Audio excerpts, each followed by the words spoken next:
E aí pessoal, tudo bem? O negócio é o seguinte, sem enrolação, vou trazer aqui um conteúdo do programa Seleção Sport TV atualizado com novas informações e também debates. E como aqui esse canal é um canal de torcedor, eu vou dar a minha opinião, né? Eu me sinto na liberdade de ir tocando em alguns pontos que eu achar necessário. Então, esse vídeo será pausado sim, e eu irei falar sim, já estou avisando, antes de alguém ficar comentando aí no chat, ah, deixa o vídeo rolar, não é pra ficar falando nada, deixa o vídeo rolar. Então, já está avisado, eu poderia fazer como muitos fazem, pega o vídeo, deixa rolando e não fala nada. Aqui nesse canal, a gente tem voz, e eu deixo aí também o espaço aberto para vocês darem a opinião de vocês também e comentarem, beleza? Então, com tudo isso dito, antes de eu me esquecer, se inscreva aqui no canal, deixa o like, ative as notificações para você ser avisado sempre que tiver vídeo novo aqui no canal. Vamos lá. Desde que o Botafogo soube que perderia Arthur Jorge para essa temporada. Roberto Mancini, o italiano, o Vasco Matos, que é a última tentativa noticiada pelo GE, Rafa Benítez, sondagens pelo Tite, André Jardine, que é o primeiro que o Botafogo procura assim que o Arthur Jorge vai embora e opta por ficar no México, o Tata Martino. São nomes que o portal apurou e noticiou que estiveram na mira do Botafogo e por diferentes razões o negócio não se concretizou. A Jéssica Maldonado, que cobre o Botafogo, está na Argentina para um importante duelo contra o Racing na Recopa Sul-Americana e vai contar sobre essa busca, né, dar uma passeada por esses nomes e o último capítulo dela, que é o Vasco Matos. Ontem a gente abria aqui o programa com a informação do Jet, que estava muito próximo do Botafogo anunciar o treinador português do Santa Clara. E por alguma razão que a Jéssica vai explicar, o negócio não vingou. Jéssica, boa tarde a você, bem-vinda ao Seleção. Boa tarde, Rizek, para os amigos que estão na mesa. É isso, o Botafogo, como você bem disse, passeou por diferentes nomes, desde o dia 3 de janeiro, quando o Arthur Jorge foi comunicada, né, a saída dele para o Al Rayyan. Então, hoje completam aí 46 dias, né, de busca do Botafogo por um novo treinador. Inicialmente, esse treinador chegaria para treinar o elenco principal a partir ali do dia 14 de janeiro, mas foram muitos nãos desde então, né? A maior parte deles, nomes como o Tite, o Tata Martino, situações até mesmo do André Jardine, que teve a proposta oficial, optaram ou por não trabalhar no Brasil ou por permanecer, caso do Jardine, em seu clube, né, no América do México. Por último, a gente trouxe a informação ontem de que o Vasco Matos, que foi entrevistado logo no início de janeiro, era apontado, inclusive, como um favorito do John Textor, mas o que pesava era o fato do treinador ser uma aposta. Ele é a grande sensação do torneio, né, do campeonato português. Isso que ela está falando, eu concordo. O Vasco Matos, desde que o nome dele começou a surgir, eu não via com bons olhos, de verdade. Eu achei até bom essa negociação não ter avançado. Eu já vim falando aqui no canal sobre isso. Eu sempre considerei esse cara como uma aposta. Eu não acho que ele seria o cara que iria fazer um trabalho num time, como foi o Arthur Jorge, por exemplo. Por diversos fatores, que eu também não vou ficar esmiuçando aqui, porque senão o vídeo vai ficar muito longo. Eu já falei, inclusive, sobre isso aqui, no vídeo anterior que eu fiz. Então, de todos esses nomes aí, pra mim, o nome dele é o nome que mais me desagradou. E eu já falei aqui também, e vou reiterar, entre o Vasco Matos e efetivar o Caçapa, eu prefiro que efetive o Caçapa. É claro que eu prefiro que seja contratado um técnico que vá realmente fazer aquele trabalho que o time precisa. Um cara que vai fazer o time jogar, com organização, com eficiência, com qualidade, com criação, com organização na defesa, com equilíbrio, um time, aquele time que é difícil de ser vencido, como era o Botafogo ano passado. E eu não acho que o Vasco Matos seria esse cara. No momento, ele é um treinador jovem, treina o Santa Clara, então ele foi entrevistado, mas era considerado uma aposta.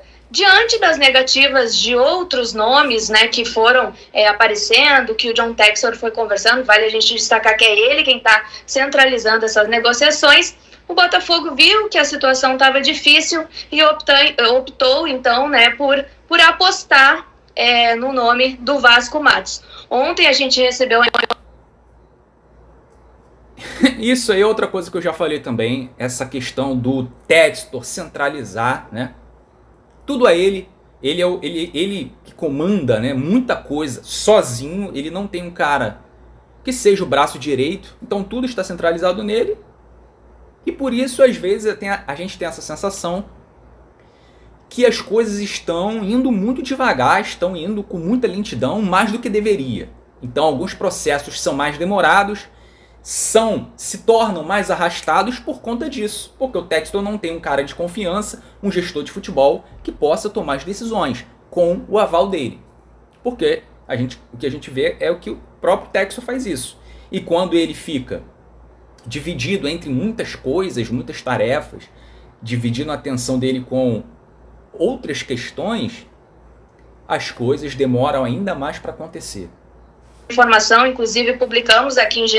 Globo, que o Botafogo já tinha acertado a forma de pagamento com o Santa Clara, inclusive o treinador já tinha mencionado, né, já tinha comunicado ao clube que sairia, que viria para o Brasil, mas uma reviravolta nessa última madrugada aconteceu e por uma situação curiosa, envolveu aí a situação da licença de treinador, a licença Pro da UEFA, que equivale à licença da Conmebol aqui né, no continente sul-americano.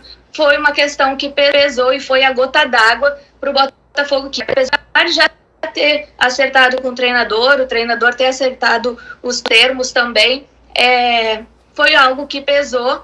O Botafogo, a gente tem as versões dos três lados aqui, Rizek. A gente tem a versão do Botafogo, que diz que o treinador omitiu essa informação. Para o lado do treinador, eles dizem que essa informação é pública e que, na verdade, o Vasco Matos não estava 100% convicto de vir para o Brasil, em função até mesmo da situação de que o Brasil é uma fábrica de moer treinadores, né? Então isso poderia pesar numa situação de ele não ter tempo para trabalhar. E também tem o lado do Santa Clara, que aproveitou essa, digamos que, embora tenha sido concretizado, não 100% concretizado, mas encaminhado, aproveitou essa insatisfação aí do Botafogo e também uma certa indefinição mais para o fim do Vasco Matos e acabou oferecendo um valor maior e acabou renovando o contrato do treinador. Inclusive, essa oferta do Santa Clara foi, digamos, fora da realidade do Santa Clara, mas o Santa Clara não queria perder seu treinador, pelo menos nesse meio aí de temporada. Jéssica, depois da apuração, sempre muito responsável, muito detalhista que vocês têm feito da situação do Botafogo, eu fui atrás, né, tentei conversar com pessoas na Europa, pessoas que conhecem um pouco a situação do técnico e de Portugal, e por aquilo que eu apurei, eu sou obrigado a dizer o seguinte: o treinador tem razão quando diz que essa situação é pública, dele não ter licença. É pública mesmo. Porque a situação é a seguinte: ele não tem a licença, tá? E em Portugal isso é muito sério. Aqui no Brasil, por exemplo, na América do Sul como um todo, se você não tem a licença, há uma permissividade para que o auxiliar assine a súmula por você. Isso já aconteceu várias vezes aqui no Brasil. Várias vezes. O treinador não tem a licença, o auxiliar tem, o auxiliar assina. Embora isso na teoria não esteja permitido em regulamento, é assim que a roda gira no Brasil. Conversei com pessoas da CBF. Pegaria o fato dele vir trabalhar aqui sem licença, o caçapa assinar a súmula? Não, no Brasil não pega nada. Não tem esse problema aqui no Brasil. E na Conmebol? Na Conmebol também não tem. Você paga uma licença provisória que custa $50 mil. Botafogo tem $50 mil. Avisa que você não tem, você paga uma licença provisória. Aconteceu com o Corinthians, por exemplo, recentemente. Você paga uma licença provisória, avisa que você não tem licença e se compromete a tirá-la o mais rápido possível. O que acontece com o treinador Vasco Matos em Portugal? Como é que ele dirige sem ter licença? Há hoje um overbooking de pedidos de licença. Portugal não está dando conta da demanda, não está emitindo novas licenças. Então, diante deste fato, de que Portugal não está emitindo novas licenças, ele, Vasco Matos, conseguiu uma licença excepcional para trabalhar em Portugal. E esse assunto é público mesmo, ele tem razão. Não é segredo para ninguém que isso acontece em Portugal. Portugal leva essa questão da licença tão a sério que o Rubem Amorim, hoje no Manchester United, quando dirigiu o Sporting, não tinha licença. O que aconteceu? O auxiliar João Pereira tinha licença. E eles deram esse migué que a gente dá aqui no Brasil. O migué é permitido, tá? Aqui, tanto a CBF quanto a Conmebol fazem vistas grossas a isso e a vida segue. Então, assim, isso aconteceu no Sporting. A Federação Portuguesa não gostou. Falou, vou punir o Sporting. 5 jogos de portões fechados, porque o auxiliar João Pereira era o técnico de fato. Ela notou aquilo, assinava a súmula e quem dirigia o time era o Rubem Amorim, o famoso Rubem Amorim. Então a situação é pública em Portugal, ela é amplamente noticiada, sabe-se que não tem licença. O Botafogo não soube dela e talvez, interpretando o texto que está publicado no GE, tenha sentido, e essa expressão está escrita, né, Jéssica? Tenha sentido uma quebra de confiança pelo treinador não ter avisado. Eu, sinceramente, não sei se o treinador teria obrigação de avisar, já que é uma situação pública, e que ele poderia trabalhar aqui no Brasil. Isso não seria impeditivo. Eu não sei no Mundial de Clubes como funcionaria, mas aqui no futebol brasileiro e na Conmebol, ele conseguiria trabalhar nessas condições. Por isso que esse parágrafo da matéria do GE, que fala em quebra de confiança, eu acho que ele tem uma importância. Talvez o Botafogo tenha falado, pô, tudo bem que é público, tudo bem que tá, se você der um Google você acha, mas você não avisou a gente? Não sei se faz sentido isso para Jéssica. O fato de ele não ter licença é público mesmo, Jéssica. É isso, exatamente. O que a gente conseguiu apurar aqui, né, pelo lado do Botafogo, além de ter sido, né, ter havido essa quebra de confiança, também isso foi a gota d'água. A última reunião que teve, inclusive, foi na noite, né, da última terça-feira, a gente está na quarta, na noite da última terça-feira, esse assunto foi abordado e isso foi posto pelo Vasco Matos de que era uma situação pública. Então, já que havia essa situação, o Botafogo, na verdade, se a gente for analisar os nomes e tudo que se construiu depois da primeira entrevista do Vasco Matos, ele nunca, apesar de ter uma situação mais tática, técnica que interesse, que siga os passos mais ou menos do Arthur Jorge, ele ainda não para o Botafogo, para vir ao futebol brasileiro, não era considerada uma afirmação, e sim uma aposta, o que difere daquilo que o Textor gostaria. Então, acho que, somado isso ao fato de que essa conversa, essa última conversa, o levantamento dessa pauta trouxe um certo descontentamento para o lado do Botafogo, isso foi a gota d'água, e aí o Botafogo, insatisfeito com essa situação, o Santa Clara aproveitou essa brecha, e aí, como você havia comentado também da licença provisória, o Textor até comentou que poderia sim fazer essa situação da licença provisória, mas uma coisa que pegou muito também era que não cairia bem para o grupo de do Botafogo, porque essa licença provisória, o nome já diz, né, licença provisória, haveria uma turma em junho, né, a partir de junho ou talvez agosto, em que o treinador pudesse fazer esse curso para ter a licença necessária, e que isso não pegaria para um grupo que, em meio a outras competições, um treinador do principal elenco do atual campeão da América estivesse fazendo um curso em meio a essa situação toda. Então isso, digamos, né, como eu já disse aqui, foi a gota d'água para que as coisas não acontecessem para o lado do Botafogo, como você disse, né, a situação do Vasco Matos, e o Santa Clara, que aproveitou essa indefinição, não queria perder o treinador, então renovou o contrato dele até 2027, aumentou a multa, que era de apenas 1 milhão de euros, agora a partir de 2 milhões de euros, e como eu disse, valorizou de forma significativa, o que está fora dos padrões atuais do Santa Clara, mas um esforço para que ele permaneça e consiga garantir a vaga e siga se mantendo aí no topo entre os times de Portugal. E saindo só um pouquinho do Botafogo, peço licença para... eu acho que o futebol está com um problema na indústria das licenças. Bom, pessoal, eu não vou entrar muito nesse assunto porque não dá para saber ainda exatamente o que aconteceu. Eu também não vou ficar fazendo conjecturas aqui do porquê realmente essa negociação ela não continuou. Então, melou tudo. Mas essa questão do técnico precisa ser resolvida. O que eu digo não foi Vasco Matos, mas tem que ser outro, cara. Isso aí, dizer isso é chover no molhado. Mas é a realidade.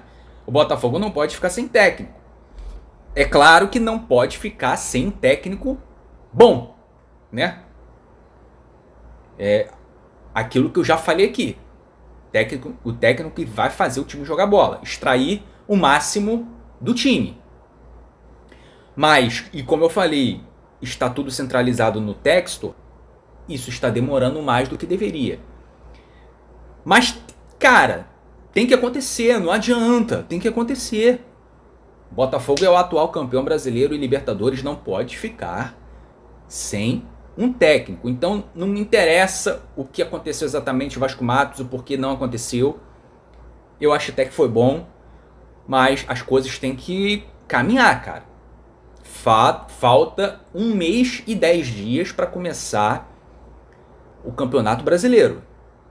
1 mês e 10 dias para começar o Campeonato Brasileiro. Falta 1 mês e também aproximadamente aí 15 dias para começar Libertadores.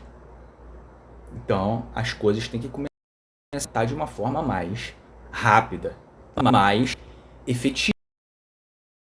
Quero só voltar à cozinha alvinegra, né, a situação do Botafogo, perguntar para a Jéssica, para fechar a participação dela, que está ao vivo conosco na Argentina, onde o Botafogo joga amanhã. Então beleza, Jéssica, o Vasco não vem, a matéria no GE explica tudo direitinho, as razões de por que quis, por que não quis mais.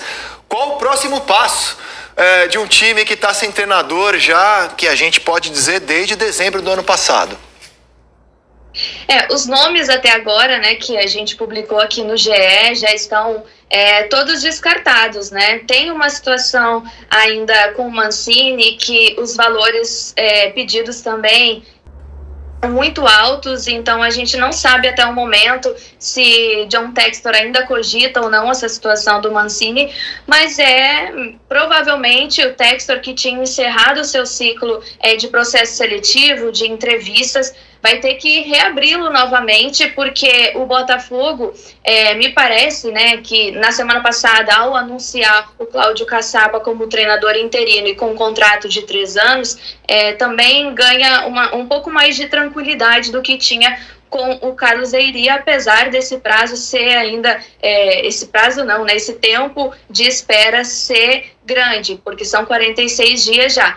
Mas eu acho que John Textor agora, né, encerrada essa situação com o Vasco Matos, vai seguir, vai reabrir esse processo seletivo, mas no jogo desta quinta-feira, às 9h30 da noite, contra o Racing, Botafogo vai para mais um jogo importante na temporada, com o Cláudio Caçapa no banco de reservas. Inclusive tem alguns problemas, já aproveitando para falar desse jogo, tem alguns problemas na escalação, porque não tem ainda o Bastos na zaga, então a tendência é pelo Danilo Barbosa, ou até mesmo a estreia do Jair, que chegou na segunda-feira, foi campeão com a seleção brasileira do Sul-Americano Sub-20. Não tem o Gregory para esse jogo também, ele foi expulso no início do jogo da final da Libertadores, e o Arthur, que tinha tudo para conseguir viajar.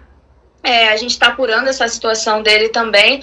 A Bárbara Mendonça, nossa setorista, que também foi ao aeroporto e não identificou a presença do atacante que sofreu uma lesão no jogo contra o Nova Iguaçu. Era esperado para essa partida, mas o Botafogo ganha mais um problema agora no setor ofensivo. O lado direito de ataque não tem ainda o Nathan Fernandes, que foi contratado também para suprir ali essa carência do lado direito, mas ele teve uma lesão de grau 1 na coxa durante o Sul-Americano, ele também foi campeão, mas não está em condições ainda de viajar. O Botafogo optou por poupá-lo, né, dessa viagem. Então a gente vai apurar qual vai ser a provável escalação, mas o Botafogo tem aí 3 problemas: na zaga, no meio, na situação do Gregory, e também no ataque, pelo lado direito de ataque. Então tem alguns probleminhas aí para o Caçapa nesse início aí de trabalho. Que vai ficando até o Botafogo decidir a sua vida para o comando técnico. Ô Jéssica, muito obrigado pela participação, um ótimo trabalho para você na Argentina e até a próxima. Valeu, até a próxima, galera. Fica ligada aí no GE que a gente vai atualizando toda a situação dessa busca do Botafogo por um treinador. Ontem foi em tempo real. Bom, pessoal, então, como a Jéssica informou, né, que o Botafogo tem problemas, muitos problemas em termos de escalação contra o Racing. Ausências. Com todas essas ausências, qual deve ser o time que entrará em campo amanhã, 9h30 da noite, contra o Racing lá na Argentina? Bom, eu vou tentar aqui fazer um esboço da escalação baseado no que o Botafogo tem disponível. John, Vitinho, o David Ricardo está lesionado, Bastos está lesionado. Então quem deve entrar? O David Ricardo está lesionado. Jair viajou, mas o Jair ainda não jogou com a camisa do Botafogo. Então a gente não sabe se será o Jair ou se será o Serafim, né? O zagueiro que já jogou alguns jogos do Campeonato Carioca. Não sabemos o que o Caçapa vai fazer. O zagueiro pelo lado esquerdo será o Alexander Barbosa. Lateral esquerdo, Alex Telles. Gregory não pode jogar porque foi expulso no último jogo, na final da Libertadores. Então o Botafogo deve entrar com dupla de volantes com Marlon Freitas. E aí tem duas opções, ou Alan. Vamos aguardar quem que o Caçapa vai colocar para começar esse jogo. Meio campo, né? Meia mais avançado, esse terceiro homem. Temos o Savarino, que faz também essa função. E muito bem, por sinal, né? Ponta direita, Rafael Lobato, que não me agrada, mas é o que a gente tem de opção. O Nathan Fernandes está lesionado. Ponta pelo lado esquerdo, Matheus Martins. E na frente, como centroavante, Igor Jesus. Bom, é um time desmantelado, é um time cheio de perdas, né, cheio de ausências, e que precisará fazer substituições no segundo tempo, o que vai desconfigurar ainda mais o time. Torçamos para que mesmo assim, mesmo com tantos problemas, o Racing também tem problemas de lesões, de ausências, que o Botafogo consiga fazer um bom jogo para decidir a classificação no Newton Santos no dia 27. Talvez até lá tenhamos retornos, né? Tenhamos jogadores importantes de volta. Então é isso, pessoal. O Botafogo precisa entender a importância da Recopa. Eu vi muitos botafoguenses nas redes sociais, nas páginas, né, que falam de Botafogo, muitos, o que me assustou, dizendo que isso é um jogo festivo, que é só um jogo dos times que já foram campeões, aqui não vale nada. Eu não consigo entender, cara, a linha de pensamento dessa galera. Recopa, o Botafogo não tem. O Botafogo não tem um museu de taças, repleto de taças. O Botafogo não é um time super campeão, infelizmente. Ainda não é um time que coleciona taças. Então o Botafogo precisa, quando a taça envolvida, precisa dar total importância, cara. O Botafogo ainda não tem Recopa. É um título importante. Tem premiação. Então, assim, eu não consigo entender essa galera que fala isso. Eu discordo completamente. Enfim, o que a gente entende, o que eu entendo é que isso aí é só ali uma muleta, né, para defender com unhas e dentes tudo que acontece no Botafogo, né? Se o Textor fala que não tem importância, o que é importante é Brasileiro, Libertadores e Mundial, então essa galera bota isso na cabeça e pensa assim.